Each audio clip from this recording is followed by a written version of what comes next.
શ્રી ગણેશાય નમઃ. શ્રી દુર્ગાય નમઃ. અથ શ્રી 10મો અધ્યાય શુંભવધ.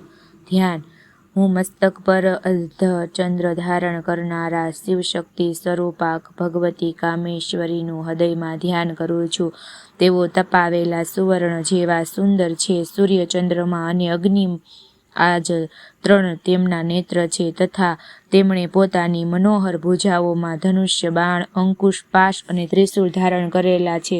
ઋષિ કહે છે, હે રાજન, પોતાના પ્રાણ સમાન પ્રિય ભાઈ નિશુંભને મરાઈ ગયેલો જોઈને તથા સઘળી સેનાનો સંહાર થતો જાણીને શુંભે ક્રોધિત થઈને કહ્યું, દુષ્ટ દુર્ગે, તું બળના અભિમાનમાં આવીને વ્યર્થ ઘમંડ ન બતાવીશ. તું ઘણી અહંકારી છે, પરંતુ તું તો બીજી સ્ત્રીઓના બળનો સહારો લઈને યુદ્ધ કરે છે.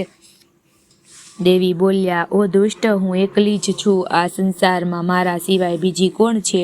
જો આ બધી મારી જ વિભૂતિઓ છે, તેથી મારામાં જ પ્રવેશ કરી રહી છે. ત્યારબાદ બ્રહ્માણી વગેરે સમસ્ત દેવીઓ અંબિકા દેવીના શરીરમાં લીન થઈ ગઈ અને ત્યારે માત્ર અંબિકા દેવી જ રહ્યા. દેવી બોલ્યા, હું પોતાની ઐશ્વર્ય શક્તિથી અનેક રૂપોમાં અહીં ઉપસ્થિત થઈ હતી. તે બધા રૂપોને મેં સમેટી લીધા. હવે હું એકલી જ યુદ્ધમાં ઊભી છું. તું પણ સ્થિર થઈ જા. ઋષિ કહે છે, ત્યારબાદ દેવી અને શુંભ બંને વચ્ચે બધા દેવતાઓના તથા દાનવોના દેખાતા જ ભયંકર યુદ્ધ છેડાઈ ગયું. બાણોની વર્ષા અને તીક્ષ્ણ શસ્ત્રો તેમજ દારૂણ્ય અસ્ત્રોના પ્રહારોને કારણે તે બંનેનું યુદ્ધ બધા લોકો માટે ઘણું ભયાનક લાગ્યું. તે સમયે દેવી અંબિકાએ જે સેંકડો દિવ્ય અસ્ત્રો છોડ્યા, તેમને દૈત્યરાજ શુંભે તેમનું નિવારણ કરનારા અસ્ત્રો વડે કાપી નાખ્યા. આ જ પ્રમાણે શુંભે પણ જે અસ્ત્રો છોડ્યા તેમને પરમેશ્વરીએ ભયંકર હુંકાર શબ્દનું ઉચ્ચારણ વગેરે વડે રમત રમતમાં લીલાપૂર્વક જ નષ્ટ કરી નાખ્યા. ત્યારે તે અસુરે સેંકડો બાણોથી દેવીને ઢાંકી દીધા. આ જોઈને ક્રોધે ભરાયેલા તે દેવીએ બાણ મારીને તેનું ધનુષ્ય કાપી નાખ્યું. ધનુષ્ય કપાઈ જવાથી દૈત્યરાજે વળી હાથમાં શક્તિ લીધી, પરંતુ દેવીએ ચક્રથી તેના હાથોમાંની શક્તિને પણ કાપી નાખી. ત્યાર પછી દૈત્યોના સ્વામી શુંભે 100 ચંદ્રવાળી ચમકતી ઢાલ અને તલવાર હાથમાં લઈને તે સમયે દેવી પર આક્રમણ કર્યું. તેના ઘસી આવતા જ દેવી ચંડિકાએ પોતાના ધનુષ્યમાંથી છોડેલા તીક્ષ્ણ બાણો વડે તેને સૂર્યકિરણો જેવી ઉજ્જવળ ઢાલ અને તલવારને તરત જ કાપી નાખ્યા. એ પછી તે દૈત્યોના ઘોડા અને સારથી માર્યા ગયા.